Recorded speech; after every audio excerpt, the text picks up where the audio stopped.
में एक नमोस्तु बोल करके जिज्ञासा पूछेंगे। बहुत सारे लिस्ट यहाँ पर बनी हुई है। निवेदन है पूज्य मुनि श्री के चरणों में कोटिशा नमन। त्रैछुल्लक महाराजा के चरणों में इच्छामी इच्छामी इच्छामी।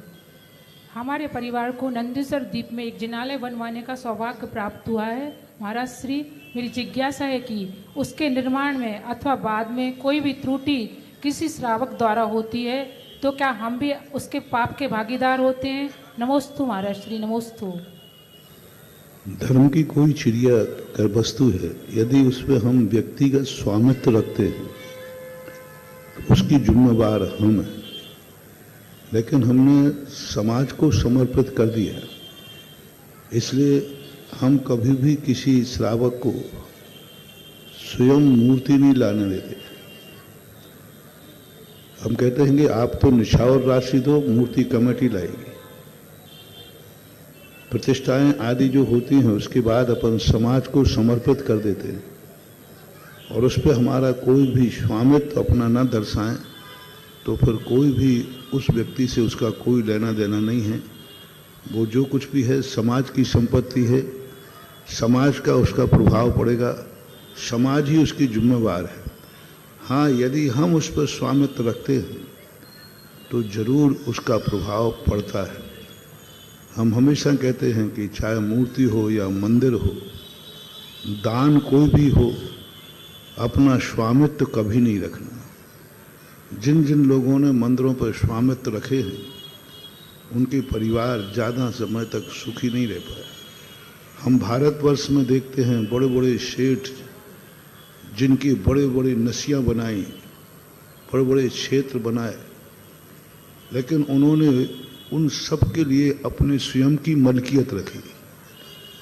स्वयं की मलकियत में उन्होंने रखा।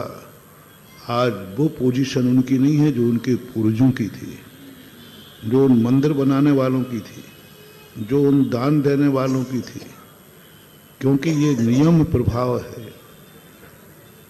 कई लोग कहते महाराज उन्होंने पहले इतना बड़ा मंदिर बनाया, इतनी नसिया बनाई, इतना दान दिया, आज उनके परिवार क्यों टूट रहे हैं, क्यों कमजोर हो रहे हैं, क्यों नहीं उतनी समृद्धि है जितनी पहले थी। तो मैंने जो सर्वे किया पूरे भारत का, 99% लोगों में कहीं ना कहीं पूर्वजों के दिए हुए दान पर आज भी उनकी मलकियत है।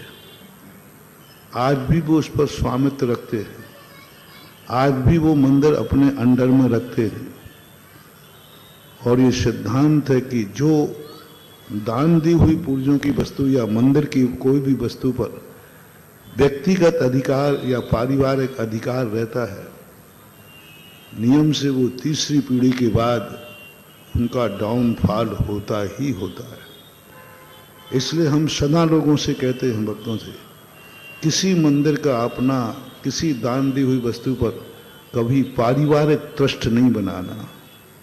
हम अपने भक्तों को सदा कहते हैं, तुमने कितने भी दान दिया उसमें पारिवारिक ट्रस्ट मत बनाना। पारिवारिक ट्रस्ट बना करके आप अपने परिवार को ट्रस्टी तो बना जाएंगे, लेकिन उनका हिरास होना चालू हो जाएगा।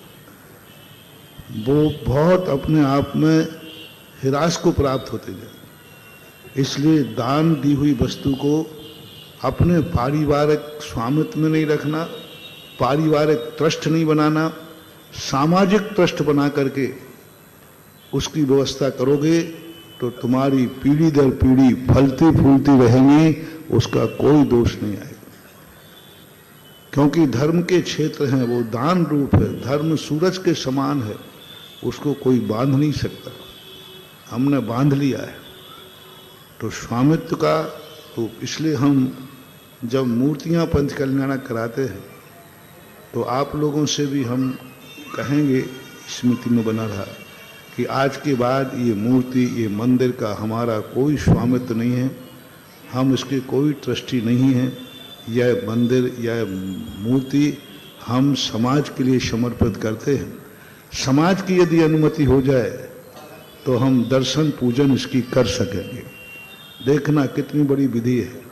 मान लो किसी ने मंदिर बनाया, पंच कल्याणक भी कर दिया, पूरा सब खर्चा किया, अंत में जाकर समाज को सौंपेगा और फिर उससे दर्शन पूजन करने की अनुमति समाज से मांगेगा। तो हमने समाज की आज्ञा हो तो मैं इस मंदिर में दर्शन पूजन कर लूं। फिर समाज यदि स्वीकृति देगा कि हाँ आप हमारे श्रावक हो, श्रावक मानकर आप दर्शन पूजन कीजिए, फिर वो मंदिर, वो दान पीढ़ी दर पीढ़ी फलता है। अन्यथा आप पूरे भारत में देख लीजिए, जिन जिन महान लोगों ने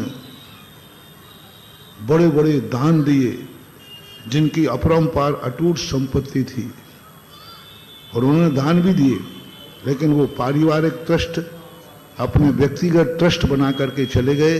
परिणाम हो गया उनके परिवार की स्थितियां आज उतनी अच्छी नहीं हैं जितनी अच्छी उस समय थी जब उन्होंने दान दिया है।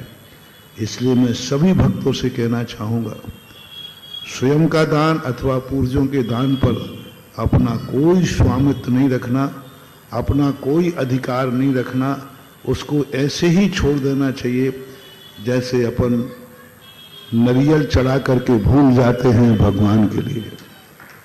हमने नारियल चढ़ा दिया, अपन भूल गए, बस खत्म, हमारा उस पर कुछ नहीं। और थोड़ा सा भी तुम्हारा ममत्व भाव हुआ है, मेरी मूर्ति है, मेरे बिना पूछे नहीं कर सकते, मैंने वेदी बनाई है, बिना पूछे आप वेदी को कैसे कर सकते, मैंने मंदिर बनाया है, मेरी संपत्ति है मेरा, यदि ऐसा भाव आ गया, समझ लेना आपका डाउनफॉल उसी समय से चालू हो गया और धीरे धीरे तीसरी पीढ़ी के बाद उसका बहुत अच्छा परिणाम नहीं होता। महानुभाव, इसके लिए बहुत आज हम सारे भारत में देखते हैं और बहुत करुणा दया करके मेरा कहना है सभी लोगों से, तुमने, तुम्हारे पूर्वजों ने इतने बड़े बड़े दान दिए हैं, वो दान तुम्हारे लिए फलना फूलना चाहिए, ना कि दान देने के बाद आप लोगों का हिराश होना चाहिए। इसलिए आपका त्याग अभी जिस दिन अपन गर्भ कल्याणक में ले जाएंगे उस दिन सभी मूर्ति वालों से हम मूर्ति का त्याग करा देंगे, फिर आपको कोई दोष नहीं लगेगा। आपको दान का जो आज पुण्य बंद हो गया है, यही दान तुम्हारा अक्षय बन जाएगा। महाराज श्री, इसी में एक जिज्ञासा ये आती है, कई लोग पूछते हैं कि आपकी कोई मूर्ति है क्या, आपने मंदिर कुछ दान दिया